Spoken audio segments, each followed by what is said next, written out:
Biden's cabinet nominees are starting to move through that confirmation process. Yes, that's right. They're moving on and getting ready for the inauguration January 20. And, the Electoral College on Monday formally affirmed Joe Biden's victory.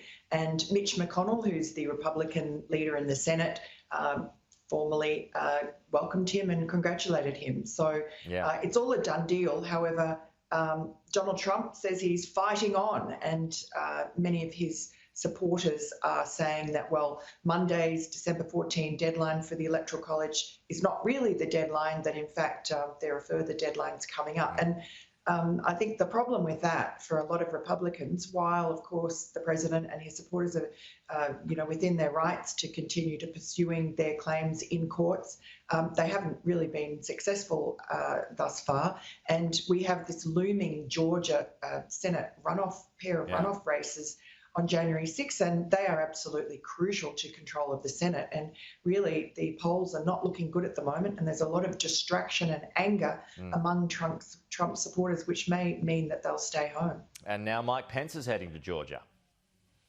He was in Georgia today, yes. He did a great job, did a rally, seemed to be well attended, and he just spoke about the importance of holding the line against the Democrat sort of radical changes that they will make and have promised to make if they do have control of both houses and the White House.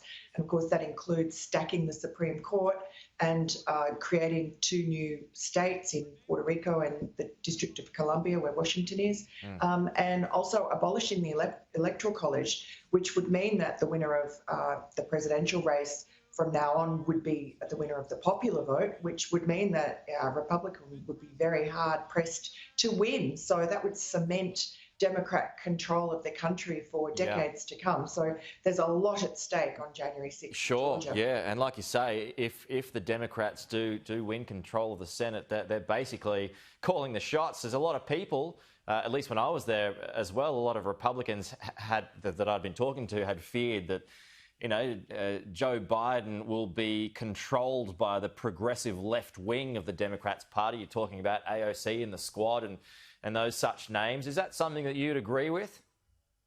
Oh, 100%. I mean, it's already happened. Before the election, he met with Bernie Sanders, who's really the godfather of the progressive side of politics, and was, in fact, very popular in the primaries, and really got dudded probably out of the nomination by some shady business that was going on to help Joe Biden over the line by the sort of establishment Democrats who are afraid of Bernie Sanders' sort of left-wing populism. He's the flip side of Donald Trump. But in order to sort of heal some wounds in the Democratic Party, which is really engulfed in a civil war, which has just been papered over at the moment with this victory, Joe Biden met with Bernie Sanders and created this joint manifesto, which has some really radical, very left-wing, very progressive policies in it, such as the Green New Deal, going to zero carbon emissions, the Medicare for all, and so on, variations on those policies. And so, Joe Biden himself has boasted, and I think former President Obama has boasted, that the Biden administration would be the most progressive presidency in America's history. Okay, we're just looking at shots there of Joe Biden. There's Hunter Biden there as well. The investigation into Hunter Biden, it seems to be picking up a bit of speed, Miranda. What is the latest on that front?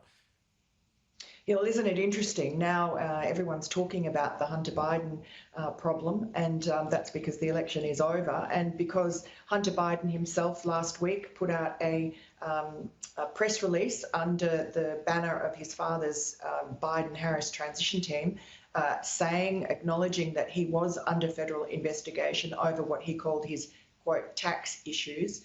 Since then, we've heard more. We've heard that there are probably up to 4 probes going on, both federally in Washington and also in Delaware, to potential money laundering issues and other aspects of his foreign business dealings, which were all part of this Biden family influence peddling scheme in countries like China, America's #1 national security threat, and also Ukraine and Russia, Kazakhstan and other countries.